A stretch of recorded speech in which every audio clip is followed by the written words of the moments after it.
31 kilogram. ये किसका होता है?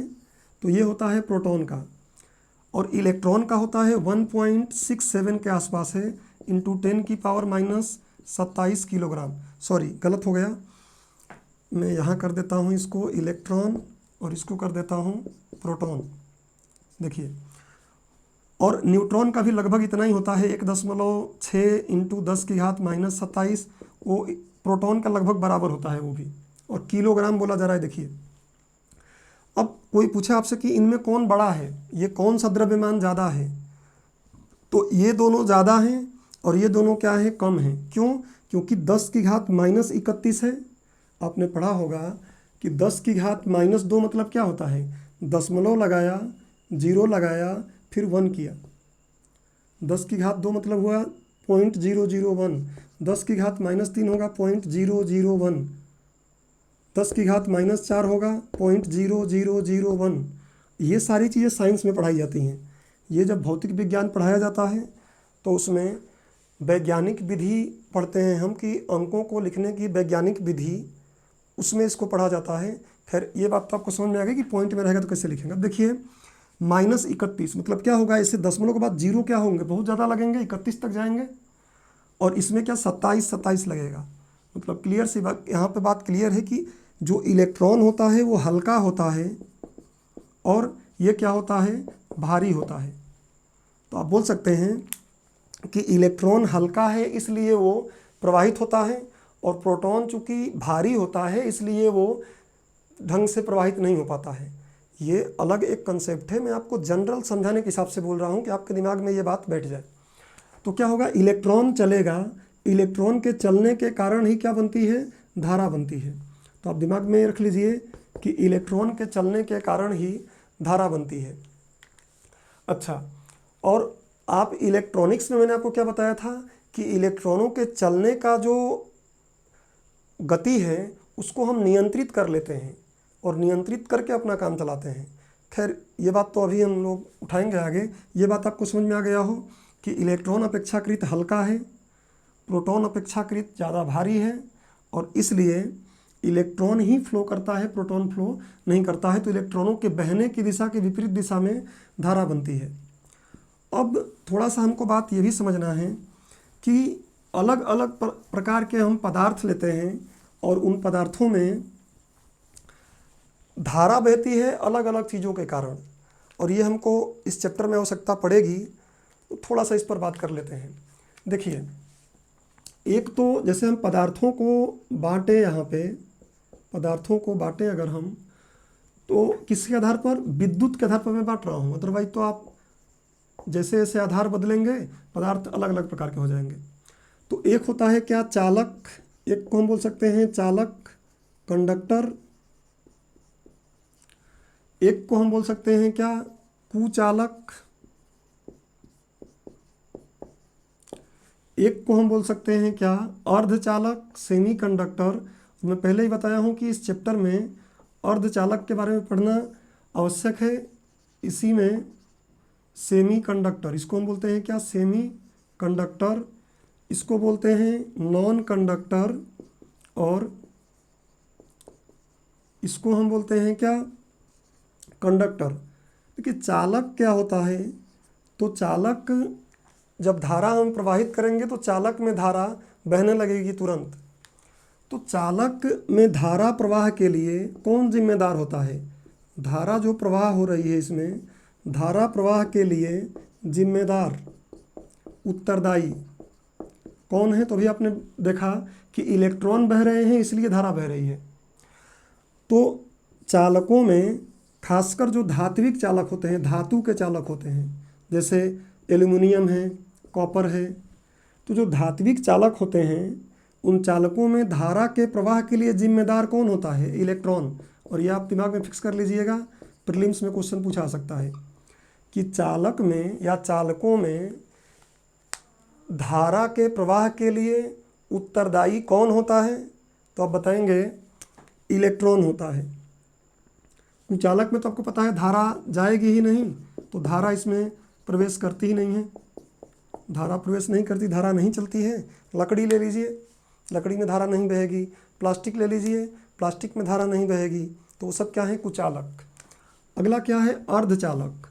अर्धचालक का मतलब ये है कि इसमें कुछ गुण तो कैसा पाया जाता है, कुछ गुण चालक का पाया जाता है और कुछ गुण जो होता है वो कुचालक का पाया जाता है।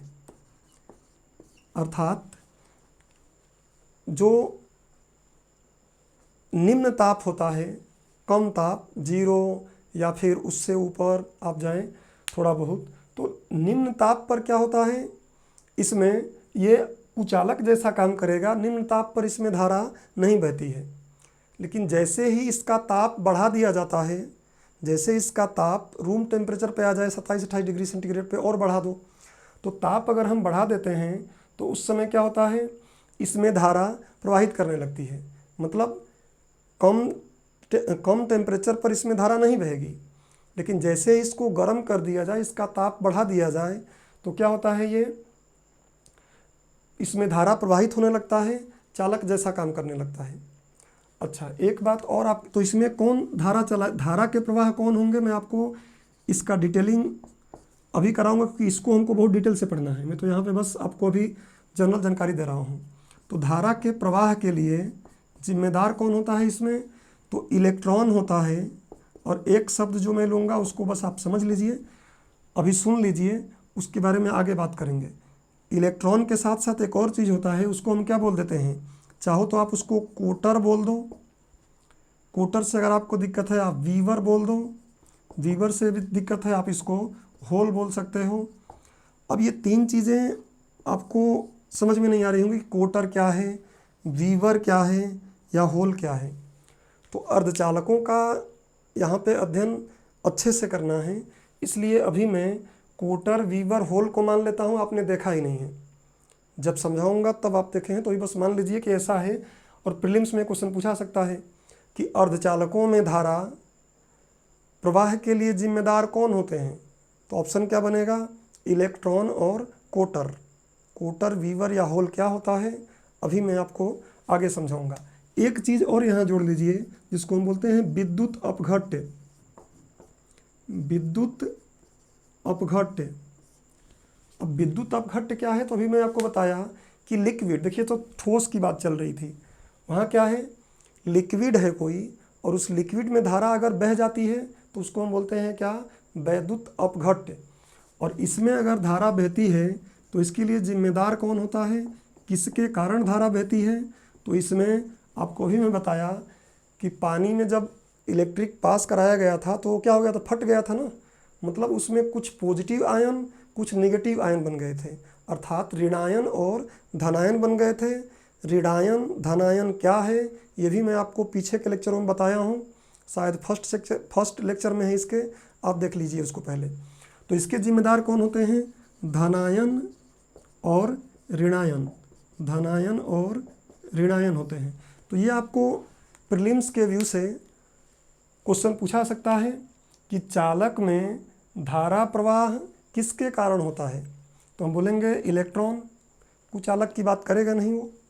अर्धचालक की बात करेगा तो बोलेंगे इलेक्ट्रॉन और कोटर, वीवर या होल, तीनों एक ही नाम है। इसमें इसको हम डिटेलिंग में पढ़ेंगे, इसलिए इसको मैं अभी यहाँ पर इतना ही बता रहा हूँ। और विद्युत अपघट्य जो रहेंगे उसमें धारा के प्रवाह होने के लिए उत्तरदायी कौन होता है, धनायन और ऋणायन। तो इतनी बात आपने इसको समझ लिया। अब थोड़ा आगे चलते हैं, इस लेक्चर को आगे बढ़ाते हैं और देखते हैं कि और क्या चीज़ें हमको इसमें जानने लायक है।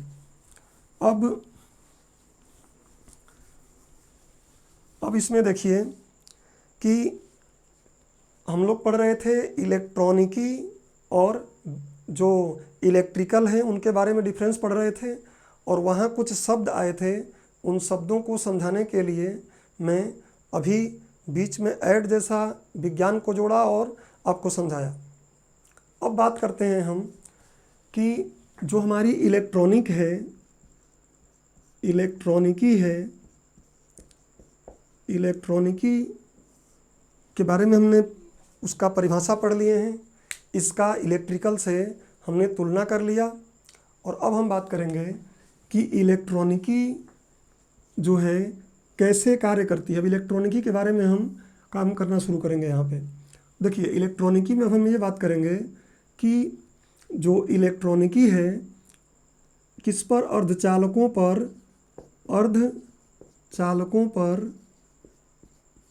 निर्भर है, अर्धचालकों पर निर्भर है।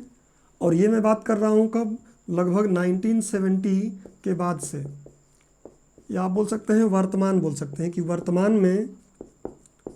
वर्तमान में इलेक्ट्रॉनिकी के लिए मुख्य रूप से क्या आवश्यक है, अर्धचालक। अच्छा, तो फिर वर्तमान जैसे 1970 के आसपास से मैं बोल रहा हूँ, इसके पहले क्या था, इसके पश्चात अर्थात हम बोल सकते हैं कि 1970 से पहले क्या था। तो 1970 से पहले हम क्या करते थे, तो निर्वात ट्यूब यूज करते थे, निर्वात ट्यूब, वैक्यूम ट्यूब बोल सकते हैं, वैक्यूम ट्यूब। और इसको आपके स्क्रीन पर दिखाया जा रहा है, देख सकते हैं। निर्वात ट्यूब में क्या होता था, कांच का या किसी धातु का बहुत बड़ा ऐसे एक नली ली जाती थी। और निर्वात का मतलब क्या है, इसमें जरा सा हवा का कण भी नहीं होना चाहिए, सब कुछ बाहर होना चाहिए। और इसमें हम लगाते थे एक फिलामेंट ऐसे, और एक यहाँ पे लगा लेते थे एनोड, और फिर इनको हम जोड़ते थे बैटरी या जो कुछ भी हमारा उस ऊर्जा स्रोत है उससे जोड़ा गया। तो उस समय आप देखेंगे कि जब ये गर्म होगा, इससे धारा ये गर्म होगा, कैसे भी गर्म करो आप, जब ये गर्म होगा तो गर्म होने से इसमें क्या होगा, इलेक्ट्रॉन निकलेंगे, गर्म होने से इलेक्ट्रॉन निकलेंगे, और ये इलेक्ट्रॉन यहाँ चलेंगे और इस पर आ जाएंगे। तो इसमें धीरे धीरे विद्युत धारा या पावर सप्लाई होने लगेगा, या फिर इसको जैसा हम प्रयोग करना चाहेंगे वैसा कर सकते थे। जो निर्वात ट्यूब है इसका हम लोग वर्क कई प्रकार से यूज करते थे इसको, और जैसा चाहते थे वैसा हो जाता था। लेकिन ये आज जो है निर्वात ट्यूब का प्रयोग नहीं किया जा रहा है। आज निर्वात ट्यूब के स्थान पर अर्धचालक युक्तियों का प्रयोग किया जा रहा है। तो एक बार हम पहले सबसे यही समझ लें कि निर्वात ट्यूब और अर्धचालक क्या है, फिर बात समझ में आएगी।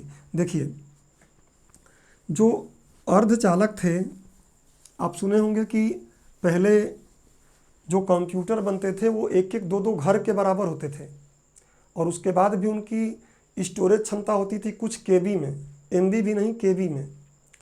और पहले आप देखेंगे टीवी आती थी कैसा, ऐसे बड़े बड़े पीछे वो शंकु जैसा बना रहता था, उतने बड़े बड़े टीवी आती थी। आज की टीवी देखिए, पतली पतली एलसीडी एलईडी आ रही हैं, और आने वाले समय में नैनो तकनीक का जब विस्तार हो जाएगा तो ऐसा कहा जा रहा है कि जो पेपर हम लोग पढ़ते हैं, कॉपी के पेज होते हैं, वैसा एलसीडी रहेगा, अपने दीवार पे चिपकाओ और चलाओ। खैर ये अभी बात आपको लग रही होगी कि ये कैसी, ये तो ऐसा नहीं हो सकता। तो सूचना और संचार प्रौद्योगिकी और विज्ञान इतना आगे अब निकलता जा रहा है कि नैनो प्रौद्योगिकी में लगभग ये काम किया जाने लगा है।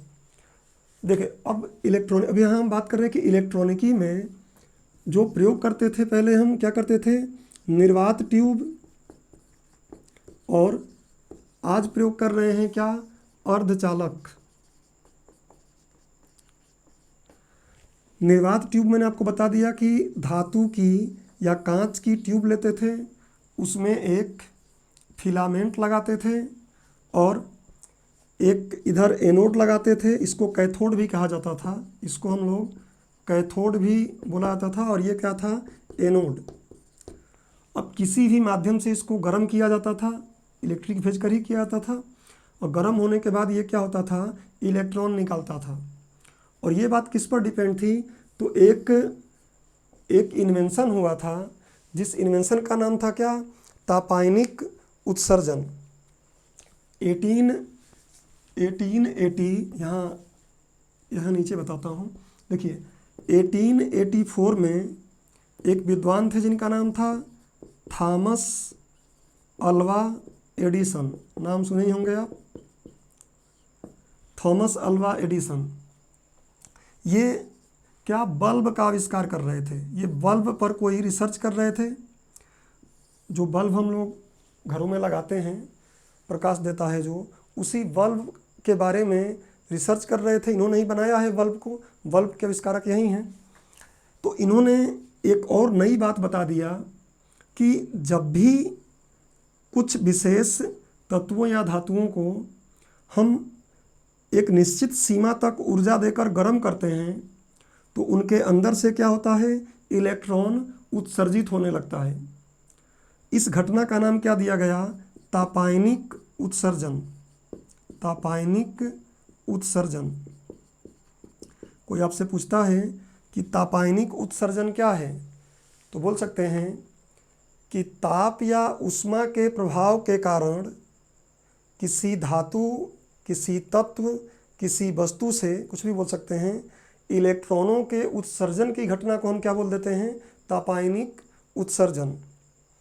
फिर एक बार बोलता हूँ, तापायनिक उत्सर्जन का मतलब क्या है, ताप के प्रभाव से किसी धातु, वस्तु या तत्व, जो भी आप बोल सकें, उनसे इलेक्ट्रॉनों के उत्सर्जन होने की घटना क्या कहलाती है, तापायनिक उत्सर्जन।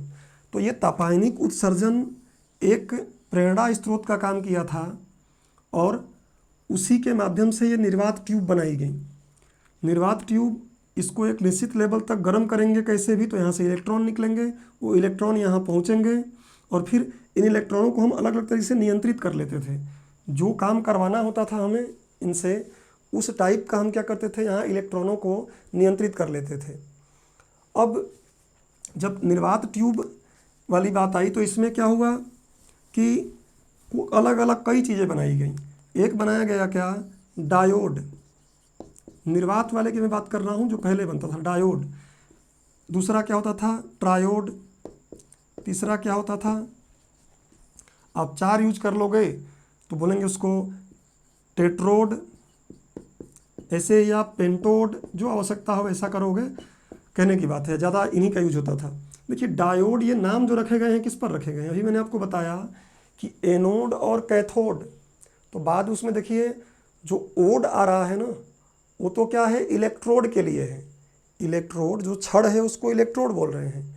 तो इलेक्ट्रोड का ओड ले रहे हैं और 2 को हम क्या बोल देते हैं, डाई बोलते हैं ना, 2 को डाई बोलते हैं। इसलिए 2 अगर इलेक्ट्रोड है तो डायोड है, 3 इलेक्ट्रोड है तो क्या है, ट्रायोड है, 4 इलेक्ट्रोड है, 4 रॉड लगा दिए हैं तो टेट्रोड है, 5 लगाए हैं तो पेंटोड है, और ऐसे ही आगे तक जा सकते हैं। मुख्य रूप से हमको डायोड अर्थात 2 इलेक्ट्रोड लगने वाले या ट्रायोड 3 इलेक्ट्रोड लगने वालों का प्रयोग किया जाता था। अच्छा, डायोड को क्या प्रयोग, क्या क्या इससे काम लेते थे हम, तो ध्यान रखिएगा, डायोड की सहायता से एसी धारा को, देखिए एसी धारा मैंने आपको समझा दिया है पहले, तो यहाँ आपको क्लियर होनी चाहिए बात कि एसी धारा को डीसी धारा में बदलते थे। डायोड का काम क्या होता था, एसी धारा को डीसी धारा में परिवर्तित करना, और उस समय हमारे पास इसका क्या उपकरण था, डायोड। और वो डायोड कैसे बनता था, तो निर्वात ट्यूब के माध्यम से बनता था, और जितना शक्तिशाली बनाना होता था उतना उसका आकार बड़ा करना पड़ता था, तो फिर बहुत बड़े बड़े उपकरण हो जाते थे।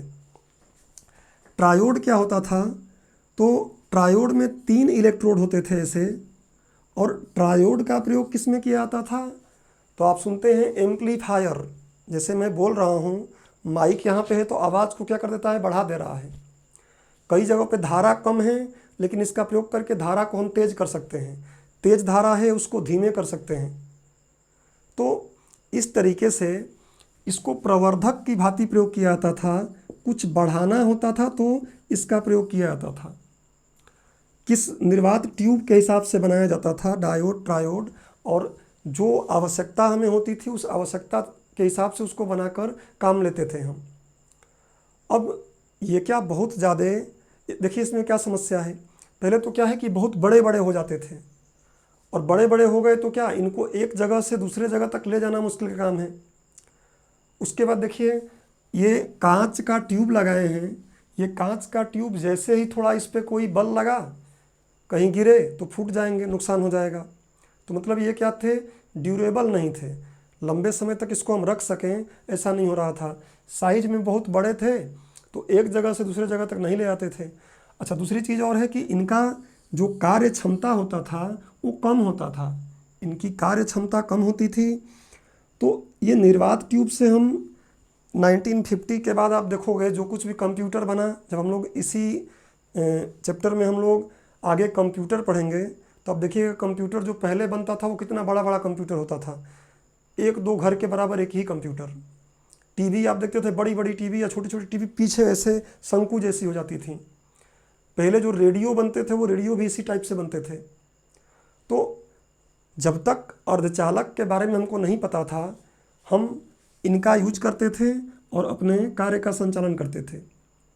लेकिन जैसे ही आगे चलकर हमें अर्धचालकों के बारे में पता चला, तो अर्धचालकों के आ जाने से हमने क्या किया कि ये सारा काम जो यहाँ कर रहे थे इसको हटाकर निर्वात ट्यूब पर आधारित जो डायोड ट्रायोड थे उनको हटाकर अर्धचालकों पर शिफ्ट हो गए। और अर्धचालकों पर जब हम शिफ्ट हुए तो हमने देखा कि इससे उपकरण बहुत छोटे छोटे बन जाते हैं। आप देखेंगे आईसी नाम सुने होंगे, हम पढ़ेंगे आगे। आईसी इतना छोटा रहता है और उस पर हजारों लाखों छोटे छोटे छोटे छोटे उपकरण लगाए गए हैं, और सारे के सारे क्या हैं, अर्धचालक से बने हुए हैं। और आप आज तो देखिए छोटे छोटे चिप प्रोसेसर बन रहे हैं, उस पर इतने चीज़ें लगा देते हैं कि गिनना मुश्किल होगा हमें, लाखों हजारों उसमें एपेटस लग जाता है। तो इससे आकार छोटा हो गया। देखिए जब अर्धचालकों का इन्वेंशन हुआ और लोगों को समझ में आया कि अर्धचालक का प्रयोग हम इस प्रकार से कर सकते हैं, तो आगे बढ़ाना शुरू किए उसको काम को। तो देख रहे थे कि हर एक विद्वान थे जिनका अमेरिका में एक कंपनी है जिसका नाम सुने होंगे आप लोग, इंटेल कंपनी अर्धचालकों के निर्माण की सबसे बड़ी कंपनी है इंटेल। अक्सर देखेंगे आप इंटेल का ऐड देखते होंगे। तो उस इंटेल के सह संस्थापक थे गार्डन मूर। उन गार्डन मूर ने 1958 में एक नियम दिया कि हर एक साल में जो आईसी है ना, उस चिप जो है, उस चिप पर लगने वाले जो अवयव लगे हुए हैं वो दोगुना हो जाएंगे। मतलब तकनीक हमारी जो बढ़ रही है, इससे क्या होगा, हर एक साल में चिप पर लगाए गए जो उपकरण हैं छोटे छोटे वो डबल हो जाएंगे। मतलब अभी आईसी चिप पर हमने 10 चीज़ें लगाई हैं तो अगले साल 20 हो जाएगा, अगले साल फिर उसके अगले साल 30 हो जाएगा। और ये हुआ भी, बट जिस हिसाब से इन्होंने बोला उस हिसाब से नहीं हुआ। तो ये खुद ही 1965 में इस नियम को ऐसा कर दिए, बोल दिए कि हर 2 साल में चिप पर लगने वाले अवयव क्या हो जाएंगे, दोगुना हो जाएंगे। हर 2 साल में चिप पर पहले अगर 10 लग रहा है तो क्या हो जाएंगे, 20 लगने लगेंगे। फिर अगले आगे जो 2 साल आएंगे उस पर फिर वो 30-40 हो जाएंगे। और ये नियम अब तक काम कर रहा है, और हम बोल सकते हैं कि आने वाले 1 दशक तक शायद ये और काम करता रहेगा। और तब तक देखिएगा हमारे अपैरेटस बहुत छोटे छोटे आकार ले लेंगे। तो मूर का नियम, कभी कभी आपसे कोई पूछ लेगा कि मूर का नियम क्या है, तो बोलिएगा मूर का नियम अर्धचालकों से संबंधित है। मूर ने बताया है कि जो माइक्रोचिप होती है या आईसी होती है, उस पे लगने वाले छोटे छोटे जो उपकरण हैं प्रत्येक 2 साल में क्या हो जाएंगे, दोगुना हो जाएंगे। तो हमने अर्धचालक ले लिया, और अर्धचालकों में अब कोई जैसे मान लीजिए आपको एग्जाम में क्वेश्चन पूछ लेगा कि निर्वात ट्यूब तकनीक के बजाय अर्धचालक तकनीक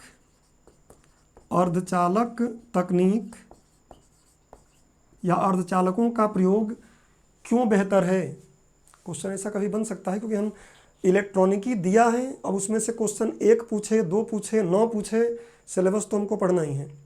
तो कभी अगर आपसे पूछ लेगा कि निर्वात ट्यूब के प्रयोग के बजाय अर्धचालकों के प्रयोग करने से क्या लाभ है या क्या हानि है, तो हानि तो कुछ नहीं है, लाभ क्या है। देखिए हम बोल सकते हैं कि निर्वात ट्यूब में जो उपकरण थे उनके आकार बहुत बड़े बड़े होते थे, जबकि अर्धचालकों के प्रयोग से आकार क्या हो गया है, बहुत छोटा हो गया है। तो एक फ़ायदा तो ये हो गया। दूसरा क्या है, जो ये निर्वात ट्यूब था, आपको पता है कि गर्म करते थे जब फिलामेंट को, तभी ये इलेक्ट्रॉन उत्सर्जित करता था। तो क्या होता था, बहुत ज़्यादा हीट उत्पन्न करता था, बहुत ज़्यादा ऊष्मा उत्पन्न करता था। और ऊष्मा उत्पन्न करने के लिए क्या, करंट भी खाता था, बिजली भी खाता था। तो ये बहुत ज़्यादा बिजली का उपयोग करता था, जबकि ये क्या है, बहुत कम मात्रा में बिजली का उपयोग कर रहे हैं, विद्युत का उपयोग कर रहे हैं। एक फ़ायदा ये हो गया। अब देखिए, इसका साइज़ बहुत बड़ा था, इसका साइज़ छोटा है, तो ये भी फ़ायदा हो गया। ये ड्यूरेबल था, मतलब लंबे समय तक ये ड्यूरेबल है, और ये ड्यूरेबल नहीं था क्योंकि ये क्या, कहीं भी गिर गया, कुछ हो गया तो टूट जाएगा। ये गिरता रहे, टूटता रहे, कोई दिक्कत नहीं है। अच्छा, निर्वात ट्यूब जो था, एक निश्चित ताप पर जब गर्म होता था उसके बाद ही चालू होता था, काम करता था। रेडियो, अगर पुराने ज़माने वाले उस समय के रेडियो निकाल लो, तो उस रेडियो को लगाने के बाद देखते थे कि जब वो गर्म होता था फिर शुरू होता था।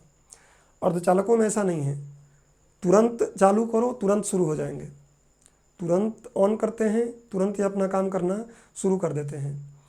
तो इस तरीके से आप बता सकते हैं, भाई 3-4 अच्छाइयाँ दिखानी हैं तो आप बता सकते हैं कि निर्वात ट्यूब के अपेक्षा अर्धचालकों का प्रयोग क्यों बेहतर है। उसमें आकार ज़्यादा था, इसमें आकार कम है। वो बिजली ज़्यादा उपयोग करता था, ये कम बिजली उपयोग करता है। उसको चालू करने के बाद कुछ समय लगता था काम करने में, इसको चालू करने के बाद तुरंत काम करना शुरू कर देते हैं। फिर आप बोल सकते हैं कि इनको एक स्थान से दूसरे स्थान तक ले जाना मुश्किल होता था, इसको एक स्थान से दूसरे स्थान तक ले जाना आसान है। ये साइज में बहुत बड़े हुआ करते थे, ये साइज में बहुत छोटा हुआ करता है। दूसरी चीज़, इनकी कार्य क्षमता कम हुआ करती थी, इनकी कार्य क्षमता क्या है, ज़्यादा होती है। तो ये क्वेश्चन को आप संभाल लेंगे और आपसे मेंस में अगर पूछता है तो। अब चूँकि हमने इस निर्वात ट्यूब के बारे में इतना समझ लिया, काफ़ी है। आप गूगल पे और इनके जाके इमेज देख सकते हैं, आपको तमाम प्रकार के इमेज मिल जाएंगे। इसमें मैंने आपको बता दिया कि डायोड क्या करता था, एसी को डीसी में कन्वर्ट करता था। ट्रायोड क्या करता था, स्विच जैसा काम करता था। अब देखिए, स्विच बाहर हमने लगा लिया है तब तो चालू कर लिया, लेकिन कैमरे में, लैपटॉप में अगर कहीं कुछ बंद करना है, चालू करना है, तो उस परिपथ में ऑटोमेटिक होता है। तो ट्रांजिस्टर क्या करते हैं, यहाँ पे हम देखेंगे कि अब क्या है, ट्रायोड की जगह पे आजकल ट्रांजिस्टर प्रयोग किया जा रहा है, जो नाम कभी ना कभी आप जरूर सुने होंगे, ट्रांजिस्टर। अब ट्रायोड यूज नहीं कर रहे हैं तो हम क्या कर रहे हैं, ट्रांजिस्टर।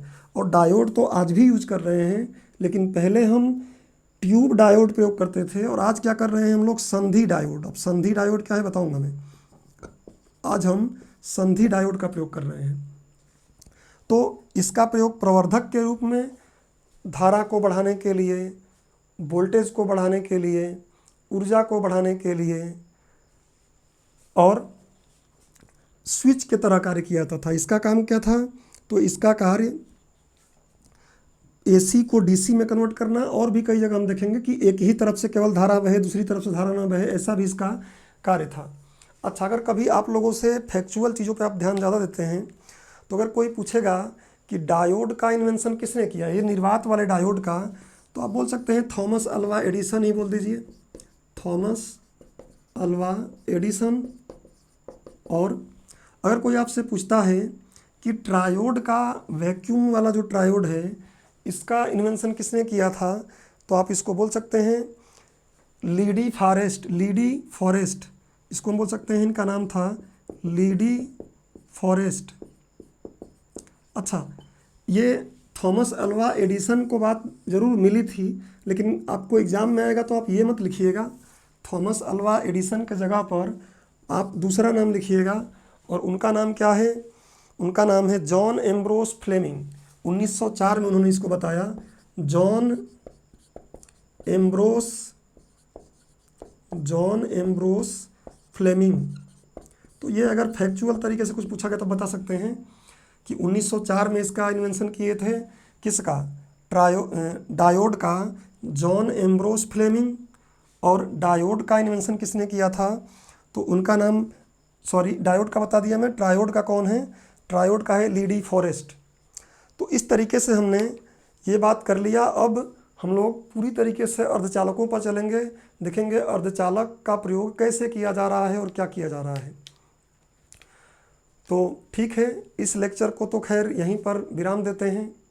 इतनी बात को आप अच्छे से रिवाइज करिए।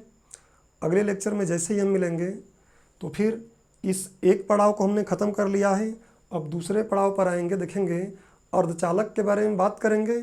और आज अर्धचालक युक्तियाँ कौन कौन सी हैं आप देखेंगे। रेसिस्टर है, आप देखेंगे एक कंडेंसर है या कैपेसिटर है, संधारित्र बोलते हैं, रेसिस्टर को प्रतिरोधक बोलते हैं। ऐसे ही हमको पता है कि एक प्रेरकत्व होता है या प्रेरक कुंडली होती है, इंडक्टर बोलते हैं उसको। ऐसे ही हम ट्रांजिस्टर, ऐसे ही हम डायोड का प्रयोग कर रहे हैं, ऐसे ही हम फोटो डायोड का प्रयोग कर रहे हैं। तो ये सारे अवयव क्या हैं उनके बारे में हम देखेंगे, जितना कि हमारे एग्ज़ाम में आवश्यक है। और लेक्चर मैं चाहता हूँ कि बड़े बड़े बने, 1.5-2 घंटे का ही बने, कि एक बैठक में आप 2 घंटे का लेक्चर पढ़ें तो बेहतर समझ में आएगा। बट आप लोगों को शायद अभी आदत ना हो बैठने का, इसलिए अभी मैं इसको पार्ट्स में तोड़ दे रहा हूँ। जैसे जैसे आप लोग अभ्यस्त होंगे बड़े बड़े लेक्चरों को पढ़ने के लिए, वैसे हम लोग फिर इस लेक्चर का जो अवधि है वो एक ही लेक्चर में बढ़ा लिया करेंगे। तो ठीक है दोस्तों, हम मिलते हैं अगले लेक्चर में। धन्यवाद।